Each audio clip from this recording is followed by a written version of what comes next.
Hi, this is Todd, your ChartStorm superhero, and tonight we're going to take a look at some charts.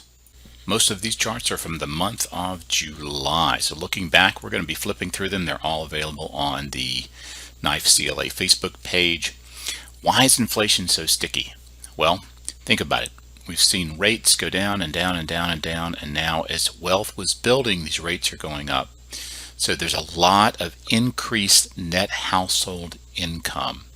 We're talking billions of dollars of income that's being earned, not at 1/4%, but at 5% on these savings, checking accounts, money market accounts, and a lot of disposable cash, especially amongst wealthy individuals. And yes, interest rates are going up, but that only affects people that are buying houses now. People that have that money locked in have saved themselves quite a bit of money, as we'll see in a minute. One phenomena that's been putting some stress is car payments. You've got almost 25% of the state of Texas is spending over $1,000 a month on car payments. Rental vacancy rates continue to drop, as does homeowner vacancy rates. Less than 1% of the homes in America that are not rental properties are vacant at this point. That means older houses are being sold. That's depleting the inventory. That doesn't give us reserves to be, this can't go much lower. The rental vacancy rate also continues to decrease at around 6.3% right now. So that means the rentals are being filled up and there's not a lot of excess capacity there. If rental rates go up, the rental property owners are more likely to sell those properties because they can't get them to cash flow. But at this level, they're less likely to sell them. They're going to hold on to them. One thing we are starting to see is a tightening of credit. We can see the lending standards. Think about the bottom of the financial crisis. Lending standards got all the way down here. We got almost there in COVID and we're almost back there again. So when lending standards are repressed, there's less liquidity going on in the market, which makes it harder for the market to work, expand, and grow. As we mentioned before, all that cash on the sidelines has been flowing into money markets where you can now earn 5 to 5.25, 5.5%. We've now topped $8 trillion that's been moved into money markets. As that's been happening, where is that money coming from? There's been a big transition of debt in the form of public debt being issued, and that's finding its way into the pockets of a lot of consumers. So this is fueling the next major rally in stocks. It's also fueling the next major rally in housing. Because as this debt continues to increase, the U.S. public debt is rising by $5.2 billion every day. So the government has to get ahead of that. They need to lower interest rates. All this money market money is going to flow back into the market. It's also going to flow back into housing, and that's going to create a potentially major bull market in both housing, real estate, and public equities once we get through this current period that we're in now. And a lot of leverage is going to happen is just driving productivity. Almost 30% of our total work is expected to be completely automated in the next 2 years. And some of the studies that are being done right now are showing that just simple things today like coding tasks are taking 55% less time, effort, and energy, which means more software innovation, which means more productivity gains. Again, incredibly bullish for the economy. We do know that everything moves in cycles, and this tends to be one of the weaker cycles. August and then September tends to be a difficult time of the year, and then we usually turn around and we finish strong, October, November, and December. People are not working more hours, but they're getting more done in less time.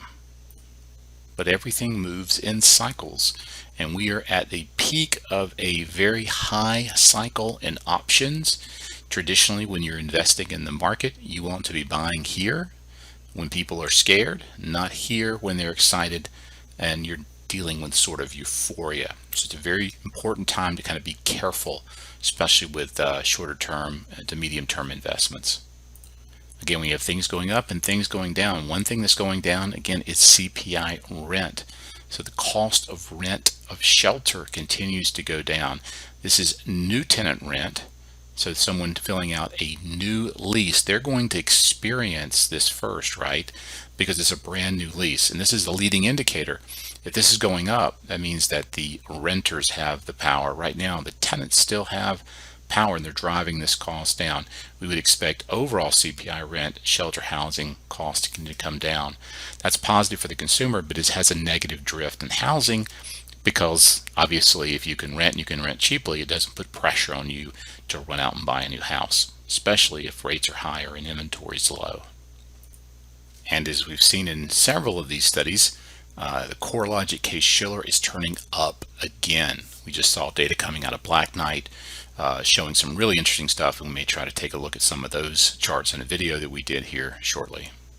Another very encouraging chart for consumers is that we're at all-time lows for household debt that adjusts from interest rates. So remember, we said that those consumers that are experiencing those 7% 30-year fixed are new buyers. Existing buyers, over 80% of the population, has long-term fixed debt locked in. So you can see here, unless it's a credit card or an adjustable installment type loan, most Americans have less than 10, 11, 12% of the total household debt in the United States has a variable component to it. So that variable component is hurting a small part of the population, but it's really helping the larger part of the population to grow and increase their wealth right now. And this is really clear in the areas of personal consumption. We had our blip from COVID, we got back on track, and we're above trend. That trend line should be right in here. We're still above traditional consumption expenditure lines, meaning people are still feeling confident and they still seem to have cash to spend. Now, for those that don't, this is where things get really difficult. It becomes a barbell economy. People that have cash investment and savings are exponentially growing that wealth. People with real estate exponentially growing that wealth. People that don't have, for example, those that need credit cards to make ends meet, you can see that in this chart here, 43% of Americans, 43% have more credit card balances higher than their total savings presently. So this is just a 3-year trend that's quite astonishing. So again, this is the U.S. current expenditures or interest payments. We're closing in on $1 trillion a month in debt service. So you have, again, one of the unique things happening, a have and have nots, where the government, to at one level stay employed and keep Americans happy, they've shifted and transferred a lot of wealth to the consumer, but they put that on their own balance sheet as debt. And you can't continue to grow an economy spending $1 trillion a year in debt service alone. Now, as we mentioned, everything cycles. Here we are right now in the election cycle. So when you think about election cycles, we're here. So you tend to see, depending on the volatility and the candidates, normally the market will move up as we get closer to an election in anticipation of promises and goodwill, and a lot of money tends to get thrown around by the predominant party. But when you're this high up, there's not a whole lot of room to continue going up. So that's again where we're in a very tenuous place overall with the markets. And why do we work? We work to make money so we can provide for our family. And ultimately, we think that's for fulfillment. We want to be happy. And this recent study that's become quite popular on the internet is showing a very disturbing trend. A baseline of happiness on a scale of 1 to 100 at 22.34, and that's been declining since right around 2001, which is interesting. You had a lot going on here. You had both the dot-com sort of crisis and meltdown, which had really a huge impact financially on people, but you also had things like 9/11, which changed travel and a lot of the way we interact in the world. But net, this whole trend of happiness has continued to decrease over time. Now, some good news here is that we're getting to a new normal. And a new normal here means that people tend to associate rates with the most recent rate. And it takes months and quarters, but eventually you're going to go a year where the average interest rate has been, say, in the 7% range. And that's what you're starting to see. More and more consumers are saying that they're thinking about going ahead and listing their house for sale. They're just getting used to those higher rates. Here we can see another look of Case-Shiller, but over a shorter time period, and you can see again those house prices turning up on a year-over-year basis, getting back down from that big 20% growth period. We gave all those gains back. we're back to about 2012 in terms of house price year-over-year index in some markets. But as we'll see, the majority of Americans have quite a bit of equity in their houses today. And I love this chart because it helps to normalize and understand. If you look at the average interest rate over time, you see that we are just back to average. Whereas with the other interest rates are showing, hey, look, we're back up here to 7%. When you look historically, interest rates have been on average around the 7% range.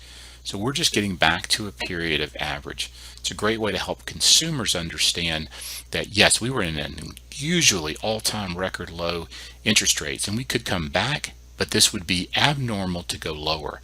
We are just back to normal. Another place we see that is with starter homes costing more than ever. In June, the average starter home in the United States was $243,000. It's hot, real hot, as Robin Williams used to say, and we're seeing all-time highs in daily global surface air temperatures. Again, these types of climate changes are going to have massive implications on weather. We're seeing insurance companies cancel policies. That's driving up. I've heard of people that were paying $3,000 a year being asked to pay $8,000 a year by the company that remained in their market. These will have very real financial impacts over the next 10, 20, and maybe the rest of our lives. It's just an interesting chart we covered in one of our mastermind groups, just looking at marketable debt, employees, housing units. So what you can really see here is that employees, the number of employees didn't go up. The number of housing units didn't go up, but marketable debt, meaning that this is debt that's being issued by the federal government, which is putting money into the economy, started shooting up here after the great financial crisis in 2008. And we saw this start to happen. We've really been printing money since 2008. And when that money finds its way into the economy, which it has, that drives up certain prices. And given that housing inventory stayed the same, a lot of that wealth has been transferred into bidding up house prices. You can see that quite clearly here with over $33.7 trillion in net worth created for Americans. So again, a transfer of wealth from the government to the people.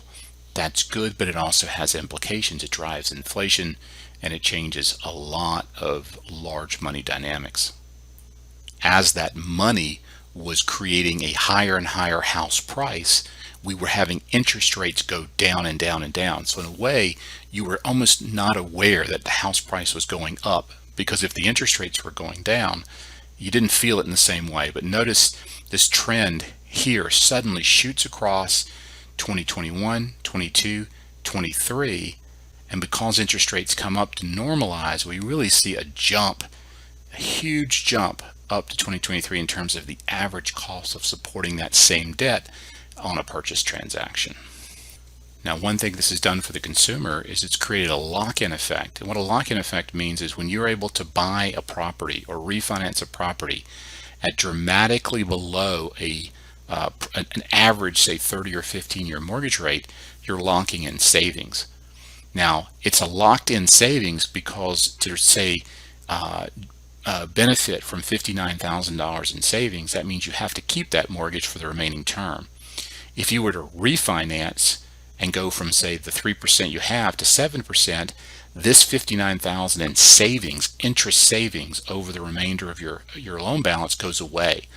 So when you hear about these lockup effects and people being locked into their homes, this is an actual calculation of the amount of money that many consumers have locked in the form of savings. But again, if property values keep going up, the offset to that is I lose this interest savings, but I'm gaining appreciation. If I, for example, buy a bigger house or a nicer house that appreciates faster, that appreciation can help to offset this lock-in effect.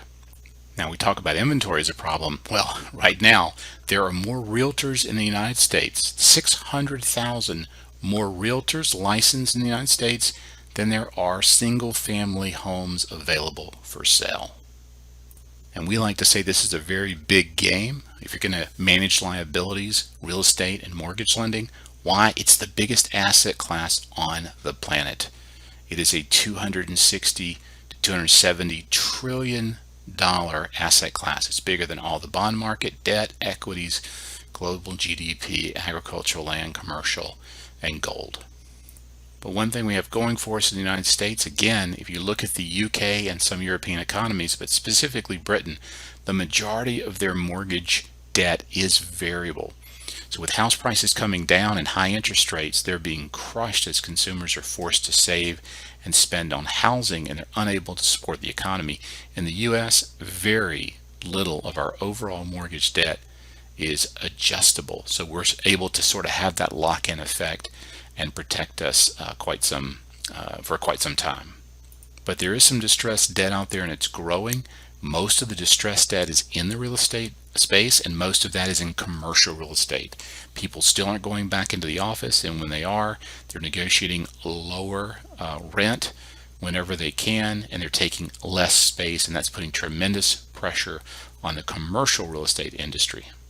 Really just interesting chart by Redfin showing that there's only 2.8 months of available housing supply right now on the market, and it's costing the average consumer 14.7% more to buy the same house that they would have bought last year, based on values increasing and those mortgage rates continuing to go up.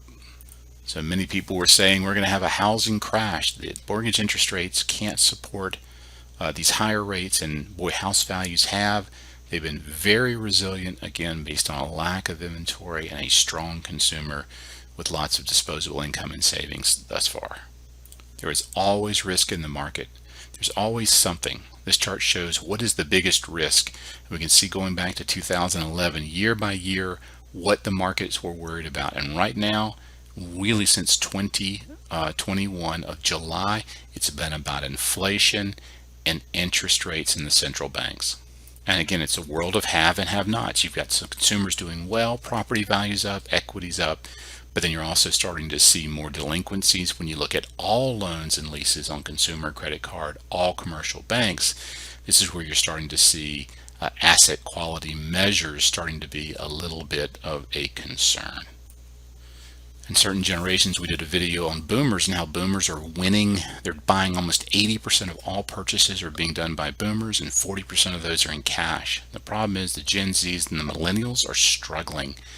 We're at almost 65% of Gen Z is living paycheck to paycheck, and almost 70% of millennials are living paycheck to paycheck. I mean, they can barely make it through the month. They're not able to save. They're having to rely on friends and parents still to make things work financially.